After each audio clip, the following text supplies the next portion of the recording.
Hi, my name is Andrew Fletcher. I'm the lead designer on Jurassic World Evolution.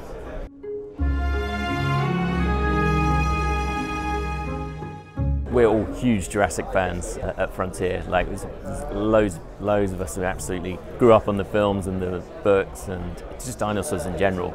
And you know, at Frontier we've got a great history of making animal-based games, really. You know, we've done, way back in the day there was Dog's Life, we did Connectimals, and when we thought about, other kind of things that we kind of excel in, you've got the management genre, Zoo Tycoon as well, Planet Coaster we just completed, and then it's like, well, what would be a great game to kind of focus on? And we had these thoughts about, well, we know what we're good at, we know what we love, and let's put those things together and see what we can come up with. And Jurassic World just seemed like the perfect fit, really. We've got the expertise in animal creature animations.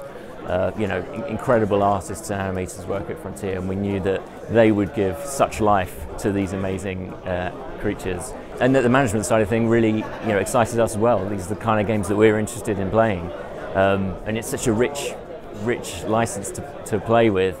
That just got all sorts of ideas swirling around at Frontier, and so we approached Universal. They kind of agreed with us. Really, they think that we are the right people to be making this game. There's no one else who could make the game quite the way we could make it.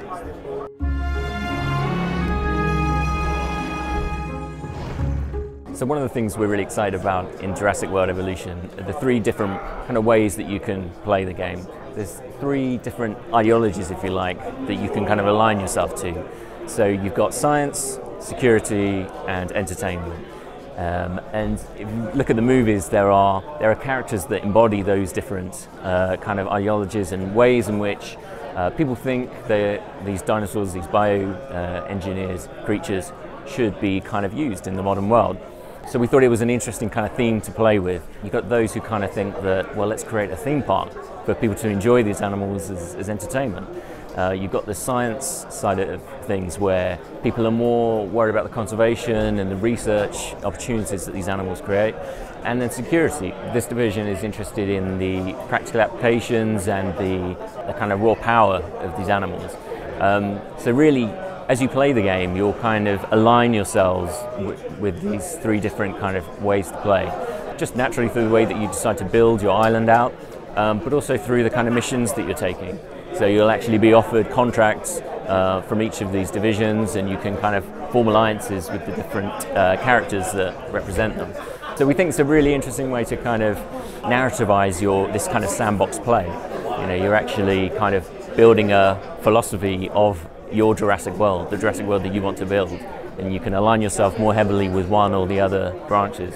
So we think that gives the kind of management aspect another dimension, and a lot more kind of replay value and longevity.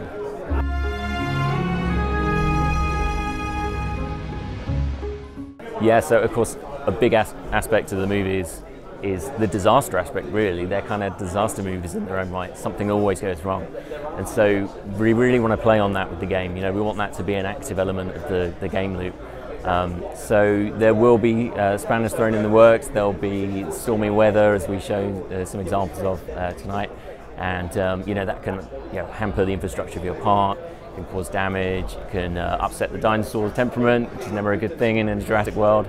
And there'll be other things that the player needs to respond to, and what we're really kind of interested in there is how can you make a balanced management game that actually incorporates things going wrong as a natural part and expected part of the gameplay.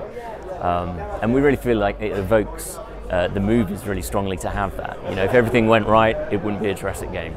You need a bit of chaos in there.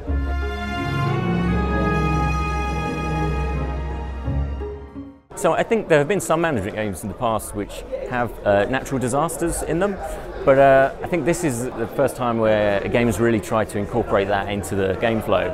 So for example, like, you really are preparing your island for the event that these things can happen, and when they happen, you have various response mechanisms that you're available to you to actually react.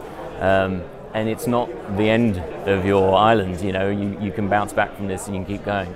It's an expected part of the game. So I think it's new in the sense to the level we're incorporating it into Jurassic World Evolution, because of the strength that idea has in the movies.